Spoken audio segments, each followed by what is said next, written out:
Y hoy el diván de Marian nos resulta particularmente útil porque se produce esta noche el cambio de hora, a las 2 eran las 3 y mucha gente se queja, yo incluida.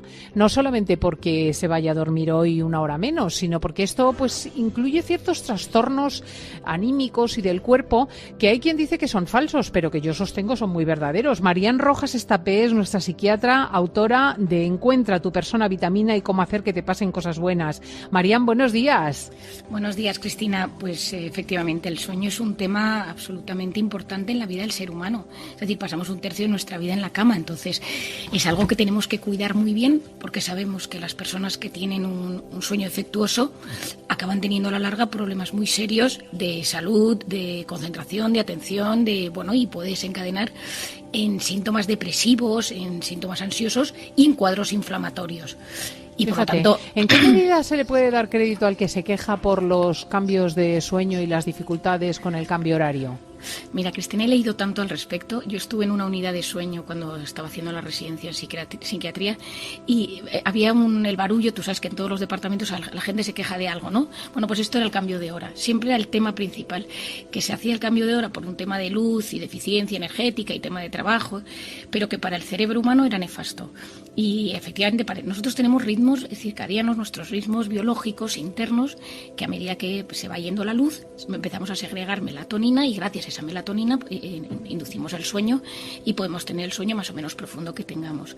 Si tú cambias esos ritmos de luz, por eso no tiene nada que ver cómo dormimos en verano que cómo dormimos en invierno. En verano a las 10 de la noche sigue habiendo luz y vete a un niño en la cama en verano a las 8 de la tarde y en invierno desde las 6 estás en noche oscura y por lo tanto la forma de inducir ese sueño natural que es tan sano cambia. Y sí que hay personas que les afecta muchísimo, tanto el cambio de invierno y el cambio de primavera.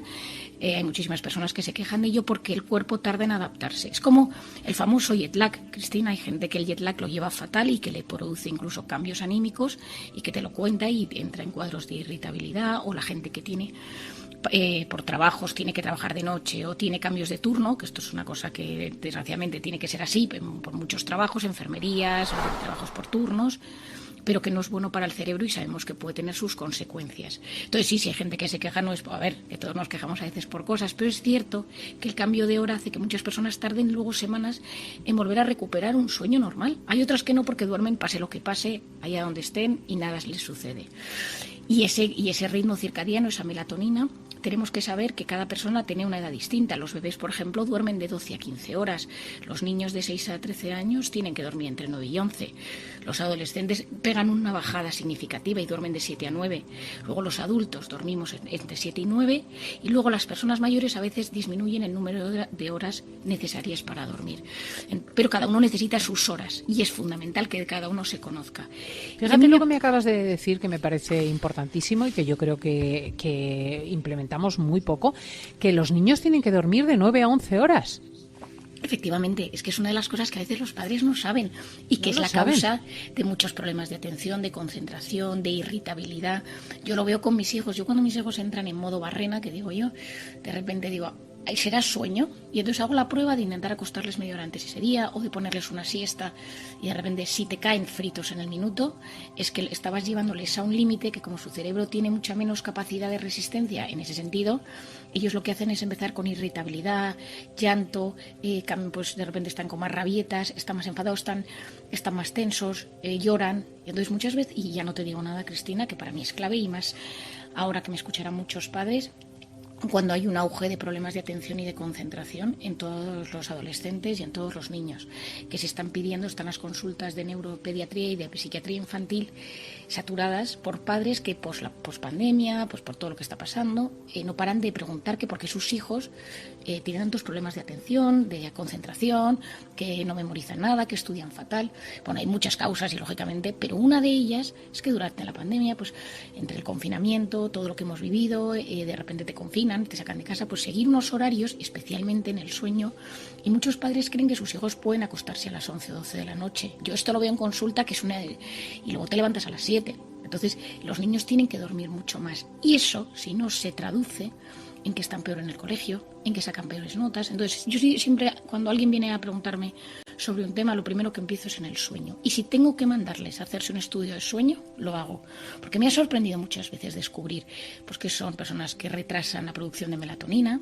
Todos conocemos, Cristina, gente que de repente se activa por la noche. Véase mi padre, que es una persona que de repente llega a las 10 de la noche y se activa, y yo en cambio a las 10 de la noche empiezo a ser un cadáver andante, ¿no? Hay gente que le cunde mucho por las mañanas, gente que le cunde mucho por las noches, porque tenemos ritmos diferentes de segregación de ciertas sustancias en nuestro organismo.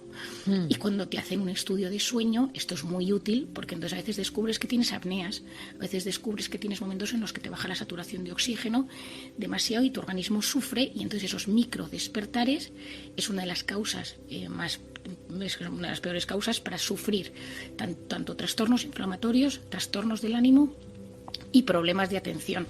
Y llegamos a la conclusión que dormir mal te inflama, que es que, Cristina, esto a mí me parece que es una de las claves más importantes, ¿no? Persona que tiene artritis, persona que tiene problemas inflamatorios a nivel digestivo, persona que tiene una enfermedad inflamatoria crónica, el tema del sueño, porque el sueño es reparador y por la noche es cuando los niveles de cortisol bajan, si duermes bien.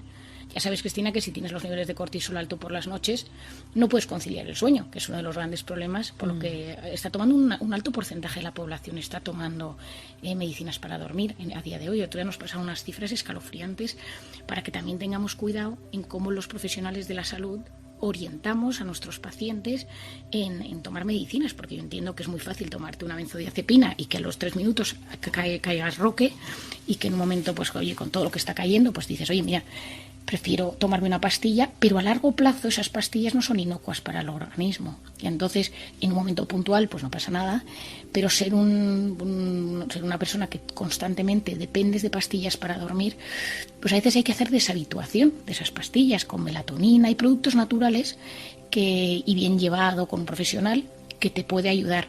Y por eso la melatonina, que mucha gente me pregunta, le digo, oye, si necesitas melatonina es mucho mejor. Eso sí, tómate la melatonina no a las 3 de la mañana, porque a las 3 de la mañana tu pico de melatonina está siendo muy anormal. Es mucho mejor que lo lleves con el ritmo normal de tu cuerpo, ¿no? Según cada persona, a la hora que note que te viene ese sueñecillo. Hay gente que le viene a las 10 y hay gente que le viene a las 11:30.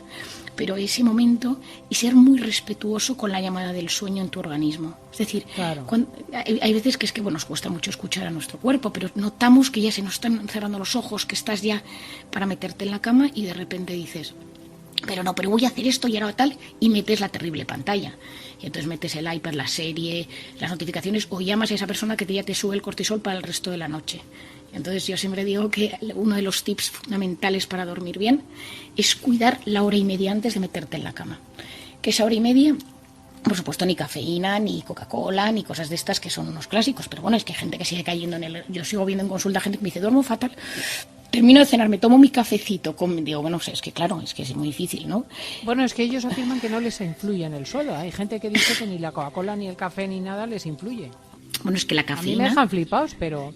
Bueno, es que la cafeína lucha por el mismo receptor que está la melatonina. Entonces hay una lucha ahí. Entonces si tú de repente tienes sueño y empiezan a segregarse las sustancias que te inducen al sueño, cuando tú metes cafeína, la cafeína se va a ese receptor y bloquea que esas sustancias tengan tanta fuerza. Y entonces tú de repente te estás quedando dormido y te tomas una Coca-Cola.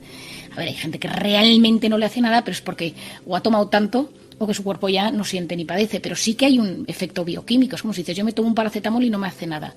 Algo te hará. Otra cosa es que tú no lo sientas tan firmemente como lo sienten otras personas. Y entonces en ese momento tú tienes esa hora y media, evitar conversaciones con alguien que te produzca un pico de cortisol.